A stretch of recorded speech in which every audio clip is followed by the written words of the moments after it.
اللہ جس پر چاہے گا توجہ فرمائے گا، اور اللہ سب کچھ جانتا ہے، حکمت والا ہے۔ کیا تم لوگ یہ خیال کرتے ہو کہ بے آزمائش چھوڑ دیے جاؤ گے؟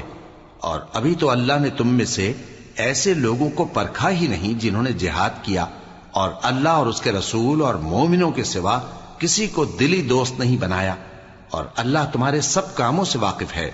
مشرکوں کا کام نہیں کہ اللہ کی مسجدوں کو آباد کریں جبکہ وہ اپنے آپ پر کفر کی گواہی دے رہی ہوں۔ ان لوگوں کے سب اعمال بیکار ہیں اور وہ ہمیشہ دوزخ میں رہیں گے۔ اللہ کی مسجدوں کو تو وہ لوگ آباد کرتے ہیں جو اللہ پر اور روز قیامت پر ایمان لاتے اور نماز پڑھتے اور زکوٰۃ دیتی ہیں، اور اللہ کے سوا کسی سے نہیں ڈرتے۔ یہی لوگ امید ہے کہ ہدایت یافتہ لوگوں میں سے ہوں۔ کیا تم نے حاجیوں کو پانی پلانا اور مسجد حرام یعنی خانہ کعبہ کو آباد کرنا اس شخص کے اعمال جیسا خیال کیا ہے جو اللہ اور روز آخر پر ایمان رکھتا ہے اور اللہ کی راہ میں جہاد کرتا ہے؟